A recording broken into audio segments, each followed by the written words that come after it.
প্রিয় শিক্ষার্থীরা, আসসালামু আলাইকুম। কেমন আছো তোমরা? নিশ্চয়ই ভালো আছো। আর নিশ্চয়ই তোমাদের লেখাপড়া চলছে। আজকে আসো আমরা একটু লেখাপড়া করি। আমরা বোর্ডে দেখি জোড় সংখ্যা কাকে বলে।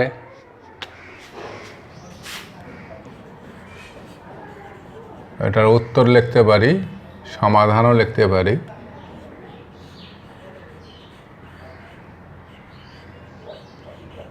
উত্তর লিখলে কোনো সমস্যা নাই এখানে। নিশ্চয় তোমাদের মনে আছে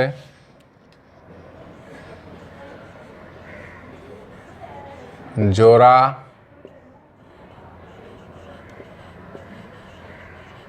জোড়া দিয়ে গঠিত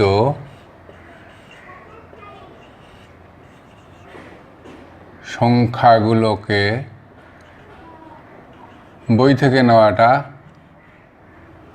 সংখ্যাগুলোকে জোড়া জোড়া দিয়ে গঠিত সংখ্যাগুলোকে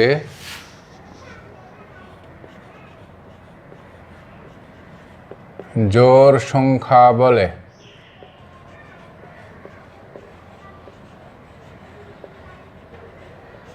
জোড় সংখ্যা হলে জোড়া দিয়ে গঠিত হতে হবে। যেমন এটা একটা রেখা টানলাম, এটা জোড়া হয়নি, এই যে এটা হলো জোড়া। আবার এখানে আর একটা জোড়া, তাহলে এটাও জোড় সংখ্যা। তাহলে 2 জোড় সংখ্যা, 2 আর 2 4 জোড় সংখ্যা। আবার এই যে আর একটা জোড়া 6, এটা জোড় সংখ্যা। এরকম এই জন্য বলা আছে জোড়া জোড়া দিয়ে গঠিত সংখ্যাগুলোকে জোড় সংখ্যা বলে। যে সংখ্যাগুলো জোড়া দিয়ে গঠিত সেই সংখ্যাগুলোকে জোড় সংখ্যা বলে। এই জন্যে বলা আছে জোড়া জোড়া দিয়ে গঠিত সংখ্যাগুলোকে জোড় সংখ্যা বলে। মনে থাকে জানো, যেমন 2 জোড় সংখ্যা, আবার 22 জোড় সংখ্যা, 32 জোড় সংখ্যা, 4 জোড় সংখ্যা, 24 জোড় সংখ্যা, 44, 34 এগুলো জোড় সংখ্যা। জোড়া জোড়া দিয়ে গঠিত সংখ্যাগুলোকে জোড় সংখ্যা বলে। বিজোড় সংখ্যা উত্তর বা সমাধান লিখতে পারি আমি। সমাধান। এখন যদি ওইটার মতো করে লেখো বিজোড়া বিজোড়া দিয়ে গঠিত সংখ্যাগুলোকে বিজোড় সংখ্যা বলে, এটা ঠিক হবে না। তো এখানে আমরা অন্যভাবে লিখি, যে সকল সংখ্যার শেষে 1, 3, 5, 7, 9 বা 9 থাকে সেগুলোকে বিজোড় সংখ্যা বলে। যে সকল সংখ্যার শেষে 1, 3, 5, 7 বা 9 থাকে, যে সকল সংখ্যার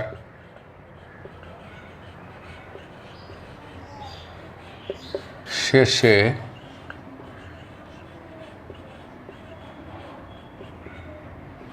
যে সকল সংখ্যার শেষে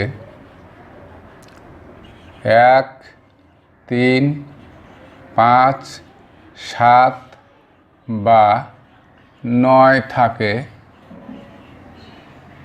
সেগুলোকে বা তাকে, সেগুলোকে বলতে পারি, তাকে বললেও চলবে, সেগুলোকে বিজোড় সংখ্যা বলে।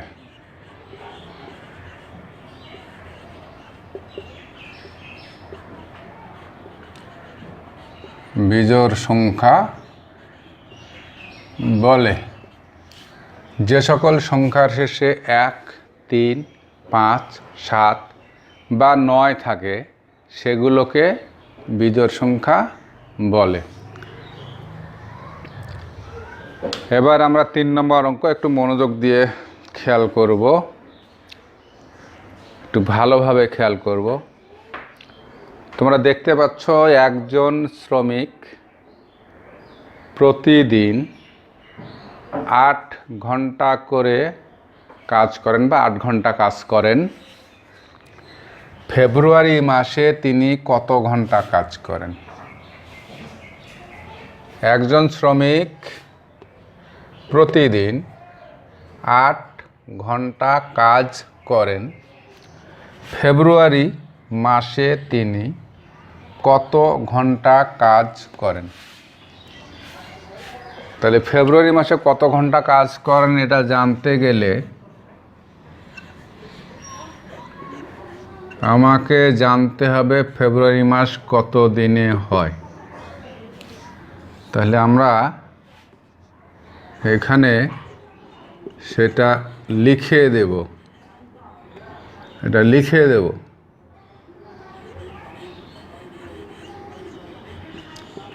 ফেব্রুয়ারি মাস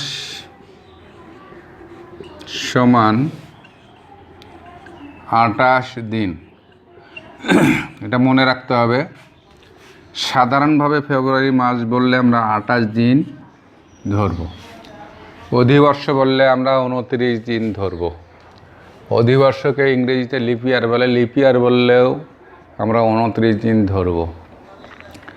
আর যদি সাল থাকে তখন হিসাব নিকেশ করে বলবো। তাহলে ফেব্রুয়ারি মাস সমান 28 দিন, আর প্রতিদিন মানে একদিন।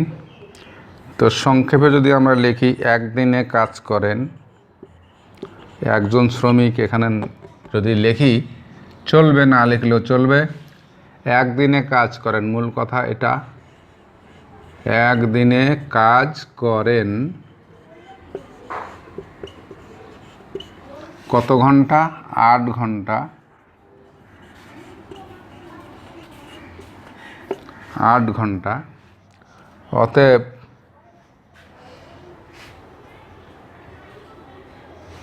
আঠাশ দিনে কাজ করেন। এই 28 আগে থাকবে, 8 পরে থাকবে। ঘন্টার নিচে ডট দিতে পারি, ঘন্টা আবার লিখতে পারি। সমান চিহ্ন দিয়ে আমরা এর গুণফলটা লিখে ফেলব। গুণফল কিভাবে হয়? নামতার মাধ্যমে হয়। এখানে গুণ, এখানে 8-এর ঘরে নামতা করতে হবে। 8 8-এ 8, এই 8-এ 64-র 4, হাতে আছে 6, 8 দ্বিগুণে 16, 16 আর 6 যত হবে তত। তাহলে 8-8-এ 64, 64 4, হাতে আছে 6, 8 দ্বিগুণে 16, 8 দ্বিগুণে 16 আর হাতে 6, 17 18 19 20 21 22 হিসাব করে বসাবে। তাহলে একদিনে কাজ করেন 8 ঘন্টা, অতএব 28 দিনে, তার মানে ফেব্রুয়ারি মাসে কাজ করেন, এটা গুণফল যেটা, তত ঘন্টা।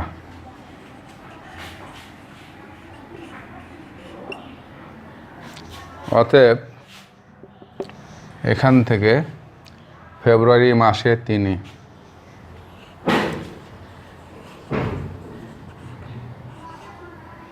ফেব্রুয়ারি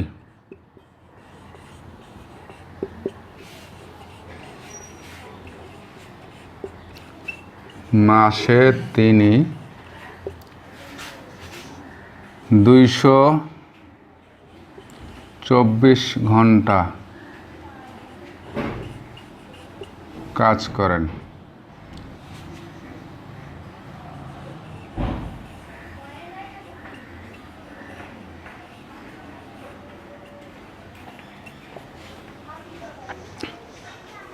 আট 8-এ 64 4, হাতে আছে 6, 8 দ্বিগুণে 16, 16 আর 6 22।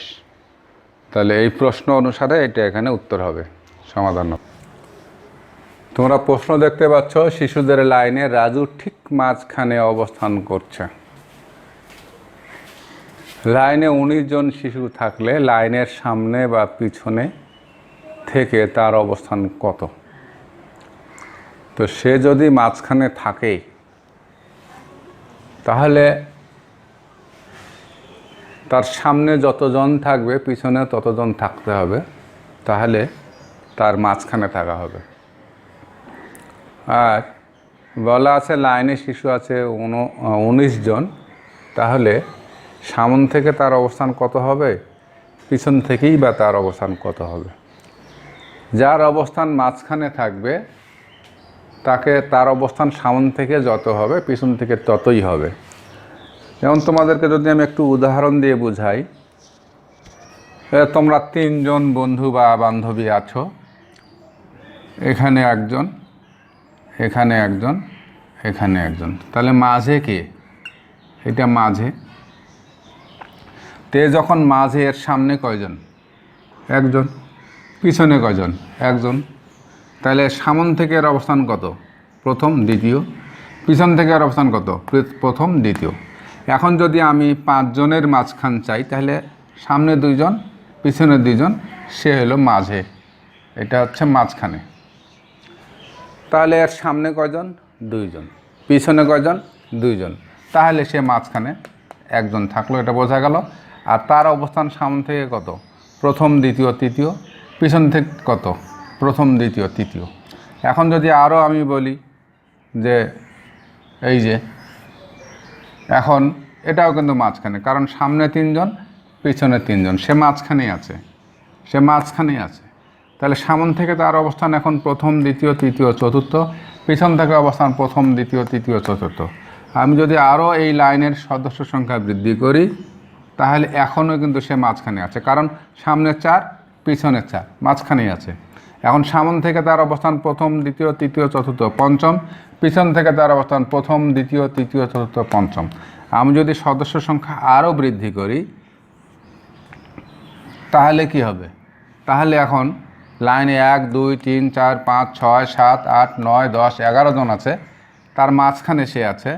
আর তার সামনে আছে হলো 1, 2, 3, 4, 5 জন, পিছনে আছে 1, 2, 3, 4, 5 জন, সে আছে মাঝখানে। এখন সে যদি মাঝখানে থাকে, সামন থেকে তার অবস্থান হচ্ছে প্রথম, দ্বিতীয়, তৃতীয়, চতুর্থ, পঞ্চম, ষষ্ঠ। আবার পিছন থেকেও ষষ্ঠ হবে, দেখো, প্রথম, দ্বিতীয়, তৃতীয়, চতুর্থ, পঞ্চম, ষষ্ঠ। তাহলে মাঝখানে থাকে যদি, তাহলে তার সামন থেকে যে অবস্থান হয়, পিছন থেকে অবস্থান সেটাই হয়। তো সেরকমই একটা অঙ্ক। এটা ভালো করে না বুঝলে অঙ্কটা তোমরা মনে রাখতে পারবে না, এই জন্য ভালো করে বুঝতে হবে অঙ্কটা। তো শিশুদের লাইনের রাজু ঠিক মাঝখানে অবস্থান করছে। লাইনে 19 জন শিশু থাকলে লাইনের সামনে বা পিছনে থেকে তার অবস্থান কত? অঙ্কটা বিভিন্নভাবে করা যায়, বোঝার জন্য একটু ভাষাসহ লিখে দেই।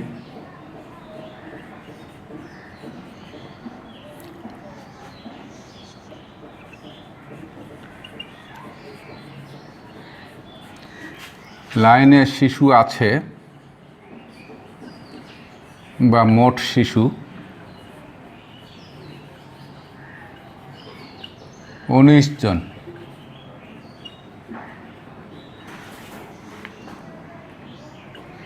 এই 19 জনের মধ্যে রাজু কিন্তু একজন।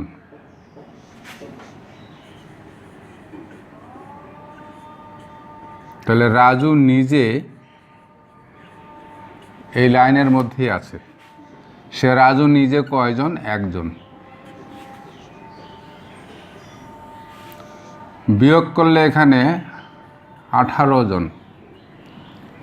তাহলে আমি এখানে লিখতে পারি রাজু বাদে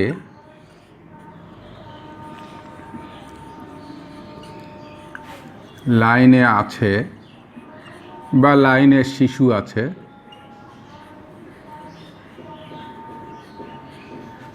18 জন।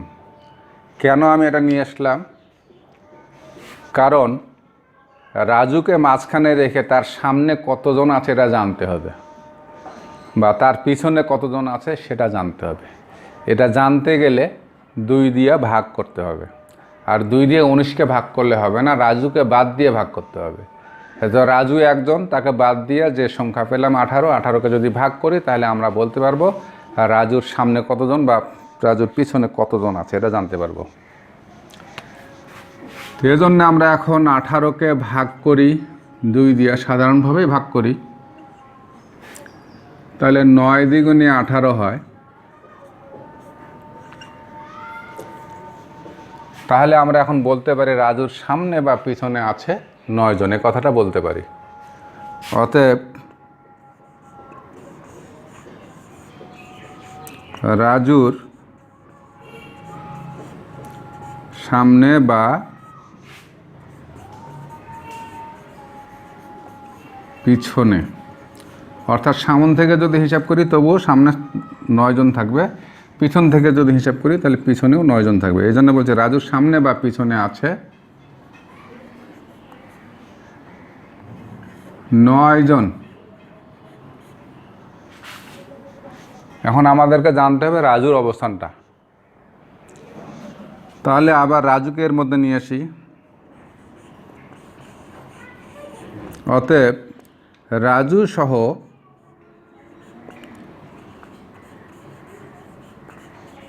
লাইনের সামনে বা পিছনে আছে 9, রাজুর সামনে বা পিছনে 9 জন, আর রাজু নিজে একজন, সমান 10 জন। অর্থাৎ সামন থেকে রাজু সহ যদি হিসাব করি তাহলে 10 জন হবে, আবার পিছন থেকে রাজু সহ যদি হিসাব করি তাহলে 10 জন হবে। তাহলে সামন থেকে গুনতে গুনতে 10 জন যখন যাব 10 জনের জায়গা, সেটা হবে 10ম স্থান। আবার পিছন থেকে যখন গুনতে গুনতে 10 জনের জায়গায় আসবো তাহলে সেটা হবে 10ম স্থান। এই জন্য আমরা বলবো অতএব লাইনের সামনে বা পিছনে থেকে তার অবস্থান 10ম। অতএব লাইনের সামনে বা পিছনে থেকে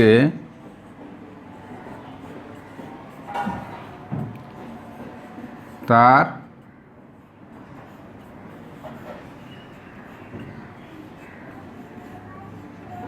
অবস্থান 10ম। এইটা হচ্ছে তার অবস্থান। সামন থেকে যদি আমি হিসাব করি তাহলে তার অবস্থান হবে 10ম জায়গায়, আর পিছন থেকে যদি আমি হিসাব করি তার অবস্থান হবে 10ম জায়গায়। এখন তোমরা যদি চিত্র চাও আমি চিত্র দিয়ে একটু বোঝাতে পারি।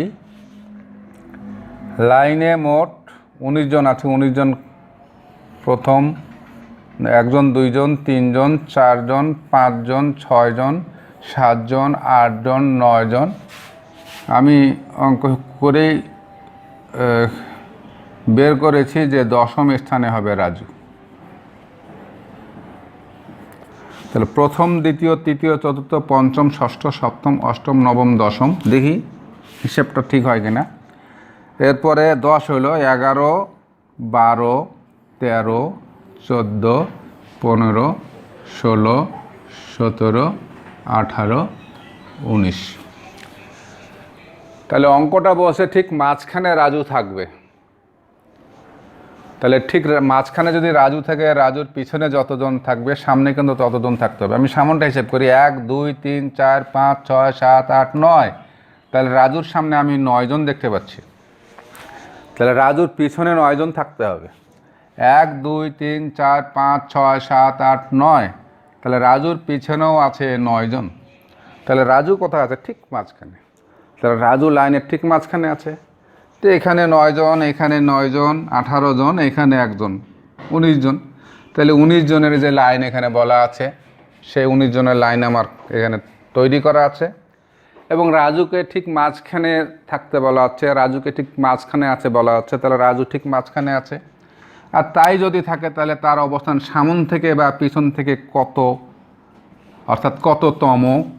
তাহলে আমি এখন সামন থেকে গণলে পাবো কততম, পিছন থেকে গণলেও পাবো কততম। আর যেহেতু সে লাইনের মাঝখানে আছে, এজন্য সামন থেকে যততম হবে পিছন থেকেও তততমই হতে হবে। তাহলে এখন দেখি সামন থেকে কততম। প্রথম, দ্বিতীয়, তৃতীয়, চতুর্থ, পঞ্চম, ষষ্ঠ, সপ্তম, অষ্টম, নবম, 10ম। সামন থেকে আমরা পেলাম, সংক্ষেপে লিখি 10ম। আর পিছন থেকে কি? প্রথম, দ্বিতীয়, তৃতীয়, চতুর্থ, পঞ্চম, ষষ্ঠ, সপ্তম, অষ্টম, নবম, 10ম। তাহলে পিছন থেকে আবার ওই দশম, তাহলে রাজু মাঝখানে আছে। আশা করি বুঝতে সমস্যা হবে না।